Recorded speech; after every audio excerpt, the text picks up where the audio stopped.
Hello, good evening everyone.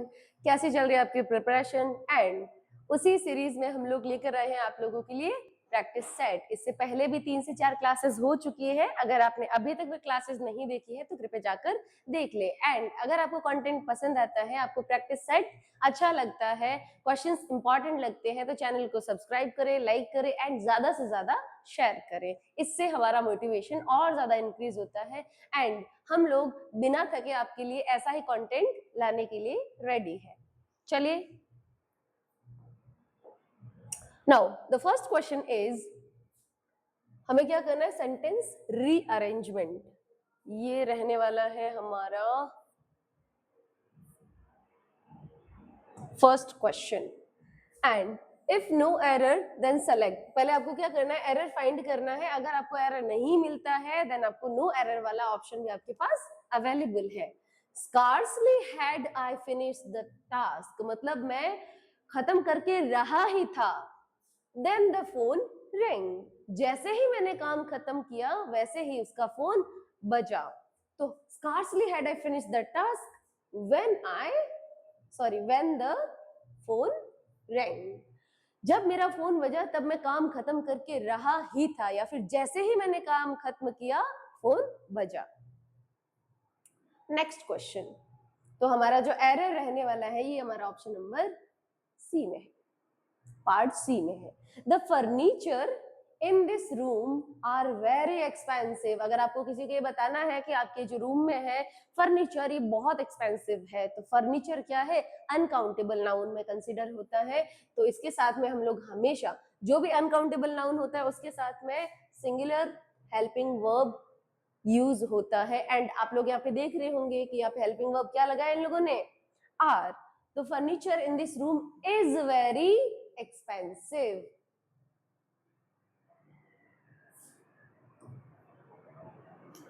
Next, if he would have asked me, अगर उसने मुझसे पूछ लिया होता, I would have helped him.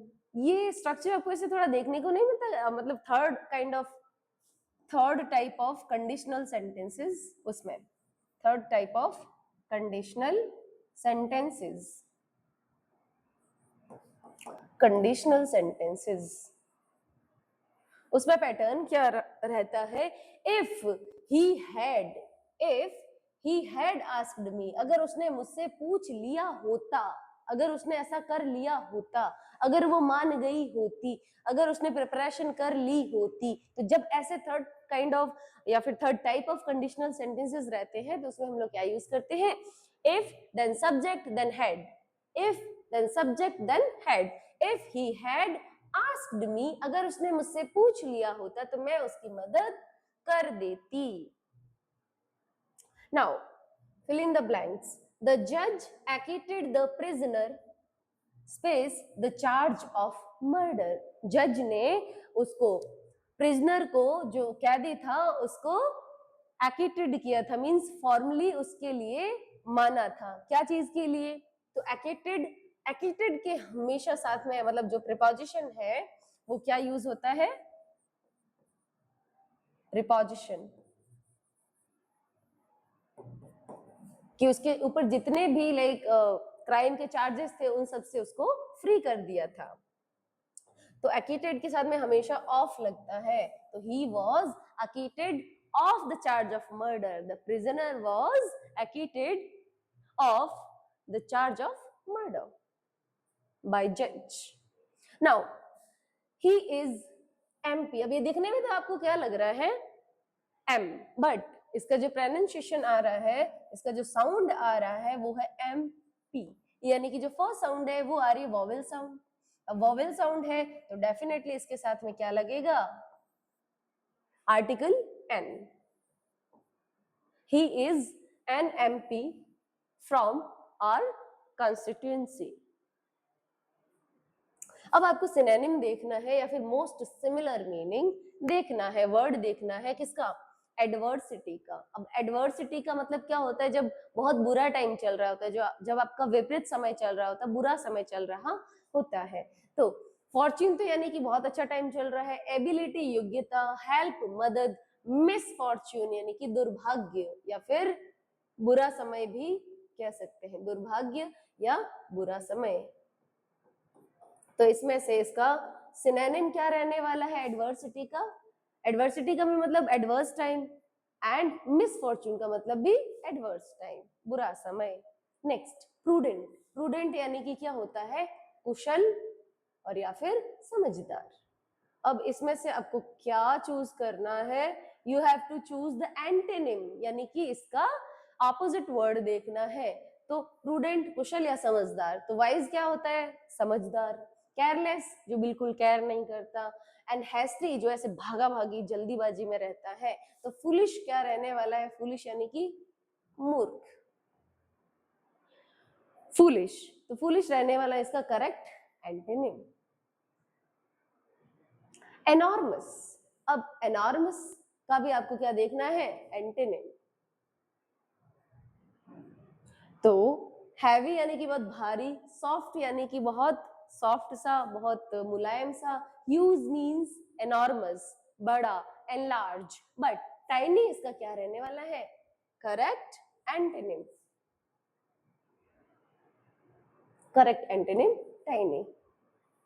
Next transparent. अब हमको ट्रांसपेरेंट वर्ड, ट्रांसपेरेंट का मतलब क्या होता है? क्लियर, ट्रांसपेरेंट या फिर able to see through it, able to see through it, कि इसके द्वारा आर पार देखा जा सके। बट हमें क्या लेना है? इसका एंटोनिम। क्वेश्चन हमारा था कि you have to select the antonyms of the questions. तो क्लियर तो इसका क्या हो जाएगा? सिनोनिम हो जाएगा। ल्यूसिड का मतलब भी होता है क्लियर, जो कि इसका रहने वाला है ट्रांसपेरेंट का similar word, synonym. And bright का मतलब होता है चमकदार, जो कि इससे रिलेटेड नहीं है।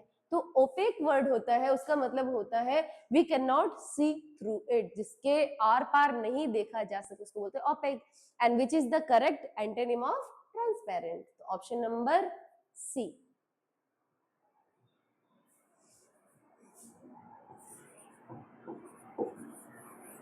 Can not be seen through it. Next directions, sentence improvement. He is the taller of the two brothers. अब वो उन दोनों भाइयों में से ज्यादा लंबा है, उन दोनों में से वो लंबा है। तो इसमें क्या एरर है? इसमें कुछ भी एरर नहीं है। टॉलर के साथ में हमेशा कंपैरेटिव डिग्री के साथ में देन आता है। टॉलेस्ट ये तो बिल्कुल भी नहीं आएगा, है ना। बट हमें यहाँ पर क्या है? दो के बीच में ही कंपैरिजन है, तो उन दोनों में से ये टॉलर है, the taller. The tallest of भी नहीं होगा, टॉलर देन भी नहीं होगा। किससे? इन दोनों में से बताना है, किसी और से तो कंपेयर करके बताना नहीं है। नाउ नो इम्प्रूवमेंट, ये ऑप्शन रहने वाला है अपना सही, कि इसमें कोई इम्प्रूवमेंट की आवश्यकता नहीं है। It is not needed to improve. She has been working here since 5 years, since 5 years या फिर फॉर 5 years। सिंस तो कब होता है? जब हमारे पास में क्या होता है? Point of time. But for कब यूज करते हैं? जब हमारे पास में पीरियड ऑफ टाइम रहता है, कि फॉर यानी कितने सालों से। तो यहाँ पर सिंस की जगह पर आएगा for. Is working, no, no improvement needed here. Was working, no. Has been working, for, yes, this is the correct improvement, that she has been working for। क्या आंसर आना है? she has been working for। तो ये third वाला option अपना सही रहने वाला है। Next change into passive. He is playing cricket. तो यहाँ पे हमारा ऑब्जेक्ट क्या? हमको ये पता होना चाहिए। Subject, helping verb, then object, sorry verb, then object.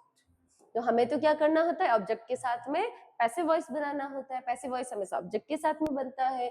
तो the cricket is being played, the cricket is being played by him. तो कुछ क्वेश्चंस ऐसे होते हैं जिनको आप इतना प्रैक्टिस करो कि आपको पैटर्न को रटने से कुछ भी नहीं होने वाला है। स्ट्रक्चर आप भूल जाओगे। एग्जामिनेशन का हॉल का जो प्रेशर रहेगा, उसमें क्वेश्चन का स्ट्रक्चर है, ट्रिक्स है, ये सब भूल जाना है। काम आती है तो सिर्फ practice. Next change into indirect.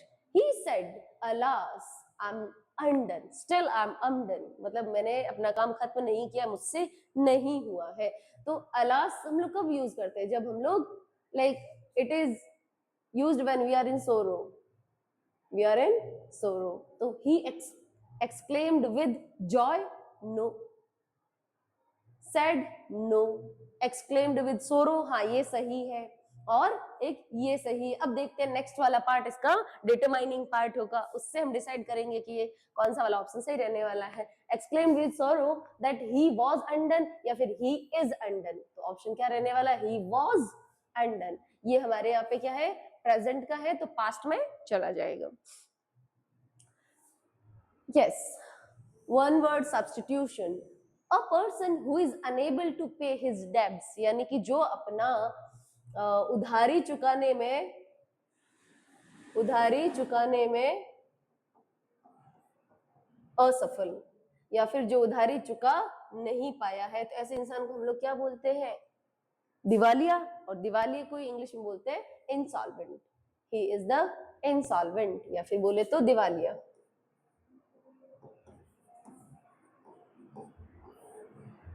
Next question. One who hates mankind, जो मैनकाइंड से, जो मानव जाति से नफरत करे, हेट करे, तो उसको हम लोग क्या बोलते हैं, मिसोगाइनिस्ट मीन्स जो औरतों से नफरत करता हो. फिलेंथ्रोपिस्ट मीन्स जो मानव जाति से प्यार करता हो, मानव के लिए अच्छा सोचता हो. ऑप्टिमिस्ट यानी कि जो आशावादी हो. ऑप्टिमिस्ट, आशावादी. इसको बोल सकते हैं जनहितैषी, जनहितैषी, या फिर परोपकारी. और मिज़ेंथ्रोप का मतलब जो मानव जाति से नफरत करता हो. Misogynist means who hates women, who hates women. And the one who hates mankind is misanthrope. Next, idioms and phrases. To spill the beans, यानी कि भेद खोल देना, रहस्य खोल देना, या फिर अपना मुंह खोल देना. तो इसको आप हिंदी में, इंग्लिश इस इडियम का आप हिंदी अर्थ कैसे निकालेंगे, टू रिवील अ सीक्रेट, यानी कि रहस्य या फिर भेद खोल के रख देना. To spill the beans. Under the weather मतलब बहुत बीमार सा फील करना, बहुत ही बुरी हालत हो जाना, तबीयत खराब होना.